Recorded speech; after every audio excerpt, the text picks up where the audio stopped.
Bonjour tout le monde. Aujourd'hui, on va parler des limites et continuités. Donc, juste pour commencer, on va faire un lien entre ce qu'on connaît de limite à une variable et ce qu'on fait avec plusieurs variables. Pour notre cas ici, deux variables. Donc, si on avait par exemple une fonction f qui était décrite, qui a par exemple cette représentation graphique ici. Donc, si on voulait par exemple calculer la limite de cette fonction quand le x il tendait à 2, donc on avait deux limites à calculer. Des limites latérales à gauche et à droite. Donc ici, si on s'approche de 2 par la gauche, par les valeurs plus petites que 2, on voit que le graphique il est ici proche de 2. Donc cette limite elle était égale à 2.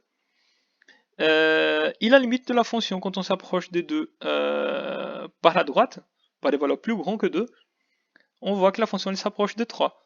Donc on pouvait écrire en fait que la limite de f de x quand le x il tend à 2 moins était égal à 2 et la limite de f de x quand le x tend à 2 par la droite est égal à 3. Donc ces limites-là, ils n'existent pas. Et f de 2 ici, ça existait, il était égal à 3.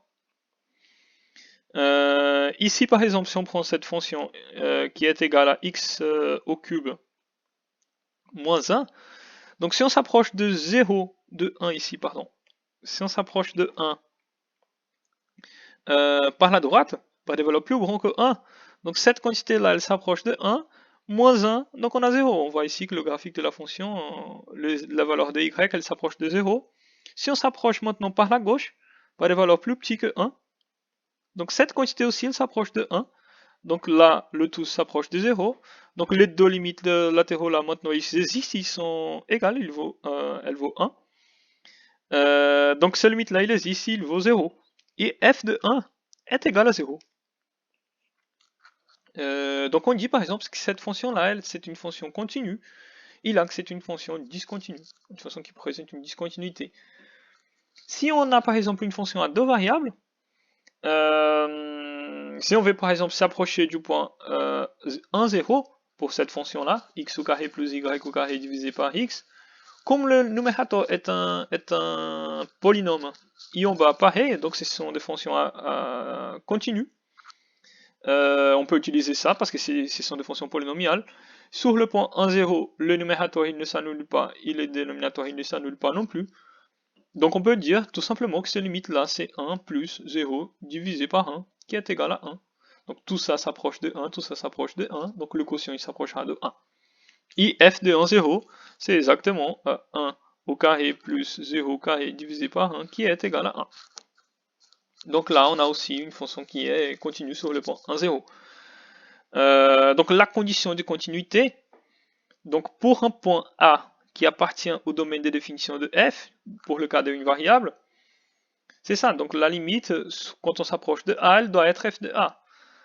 Pour deux variables, c'est pareil, donc quand on s'approche du point AB, donc il faut que la limite de la fonction elle doit être égale à f de AB. La différence, c'est que quand on a une fonction, une variable, pour s'approcher d'un point de son domaine, on a tout simplement deux possibilités. Soit on s'approche par la gauche, soit on s'approche par la droite. Si on a par exemple une fonction à deux variables, donc son domaine de définition, c'est un ensemble qui est un sous-ensemble de R2, pardon, toujours contenu en R2, qu'on peut représenter toujours avec notre X et notre Y. Donc on a une troisième variable à créer, donc le Z sur F de X, Y. Donc si on a par exemple ici un point comme l'origine, par simplifier, le point 0, 0, comment est-ce qu'on peut s'approcher? On prend un point ici, genre x, y. Comment est-ce qu'on peut s'approcher de ce point? Bon, on peut utiliser des chemins. Des chemins droits, par exemple, on peut se balader sur la droite x égale à y et s'approcher du point 0. Je peux utiliser la droite y égale à 2x. Bah, y égale à x divisé par 3. Je peux m'approcher par une petite courbe comme ça. Par une fonction, je sais pas, la racine carrée. Je peux m'approcher d'une infinité de manières de l'origine, par exemple avec ce chemin bizarre là. Donc ça rend les choses un peu plus compliquées. Je vous donne un exemple. Donc comme on a vu juste avant ça, pour l'exemple qu'on a pris ici pour une variable, quand les limites latérales elles étaient différentes, c'était suffisant pour dire que la fonction elle était discontinue. Pour les cas de deux variables, c'est pareil. Donc si on trouve deux schémas, on s'approche par un chemin et on s'approche par l'autre, et on trouve des limites différentes, donc on peut dire que la fonction elle est discontinue. Donc ce type d'approche par les schémas, c'est très très bien pour trouver des discontinuités. Pour les contre-exemples. Alors, regardons la fonction qui est là. On va utiliser la droite x, x, justement la droite, la diagonale qui divise le plan. Donc c'est qui la limite de f de xy quand xy s'approche de 0, 0. Donc ça va être la limite. Donc on va remplacer ici le y par x pour se balader sur cette droite diagonale. Donc on va avoir x divisé par x au carré plus y au carré. Tout ça quand le x tend à 0. On a maintenant quelque chose à une variable. Ici c'est x au carré, pardon. Donc on a la limite de x au carré divisé par 2x au carré plus x au carré, quand le x tend à 0.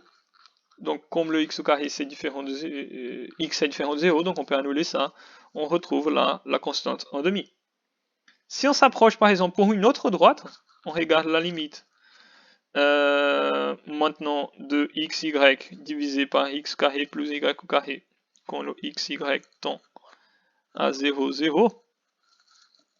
Donc ça va être la limite, quand le x tend à 0, de maintenant le y, on va remplacer par 2x. On va utiliser par exemple la droite qu'on a décrit là, ou une autre droite. Donc on a x, et le y vaut 2x, divisé par x au carré plus 2x au carré. Justement, le y. Donc qu'est-ce qu'on retrouve? On a la limite, quand le x tend à 0, des 2x au carré. Là, on a 2x au carré, c'est 4x au carré, plus x au carré. On a 5x au carré. On annule les x au carré et on a 2 cinquièmes. Donc quand on s'approche de l'origine par là, on retrouve 5 demi, 2 sous 5, pardon. Si on s'approche par la diagonale, on retrouve 1 demi. Donc là, on peut dire que cette fonction f, elle est discontinue. C'est l'exemple d'une fonction discontinue, parce que la limite sur le point 0 n'existe pas. Si on prend par exemple la fonction f de xy, et on va prendre par exemple tous les droites possibles, on ne va pas choisir une droite particulière. On va utiliser le schéma x à x. Peu importe le a là, ça peut être 2, 3, peu importe. Donc c'est qui la limite maintenant de cette fonction-là? F de xy quand le xy tend à 0, 0 à l'origine. Donc on a la limite de x au carré qui multiplie le y, qui maintenant on dit que c'est ax, divisé par x au carré plus ax au carré pour remplacer le y. Donc là, quand le x tend à 0. Donc ça, c'est la limite de x fois x au carré divisé par x au carré plus a au carré x au carré. Avec la petite puissance là au carré. Donc là, on a la limite de ax x au carré divisé par... là, on va mettre le x au carré en évidence, parce qu'on a ça en haut aussi, de 1 plus a au carré. Tout ça quand le x va à 0. Donc pour reprendre, quand on annule ici le x au carré, parce que x c'est différent de 0, on a x qui multiplie a divisé par 1 plus a au carré, qui est une constante toujours différente de 0. Donc quand le x tend à 0 ici, pardon, donc on a 0 fois quelque chose qui est constant, donc ça fait 0. Et on a voilà l'impression que la fonction elle tend à 0. La limite elle existe égale à 0. Mais ça c'est pas du tout suffisant pour dire que la limite de la fonction elle vaut 0. Alors pourquoi? Justement pour les motifs que j'ai déjà cités, On a une infinité de manières de s'approcher de 0. Mais comment est-ce qu'on peut répondre mieux à cette question? On doit faire un changement de coordonnées. Donc quand on avait les coordonnées qu'on appelait les coordonnées cartésiennes, donc on savait se repérer sur le plan de la manière suivante. Si on dit 2, 3, bah sur le X c'est 2, sur le Y c'est 3, et on retrouve le point qu'il y a ici. Si c'était le point A, donc on a retrouvé le point A ici. Si je dis maintenant que mon point il a une distance à l'origine égale à 2, donc je trouve une circonférence ici de rayon 2, donc mon point il se trouve sous cette circonférence.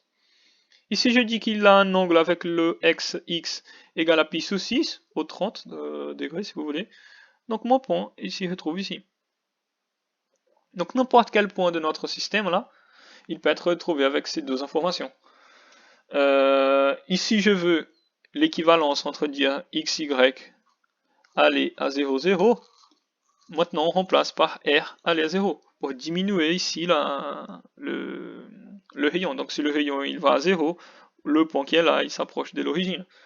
Donc le changement qu'on doit faire pour ça, c'est appeler x de r cosinus de θ et y par r sinus de θ. La petite relation qu'on a du triangle qui est formé ici quand on fait ce changement. Donc si on reprend notre exemple, en faisant ce changement, la limite de f de x quand xy tend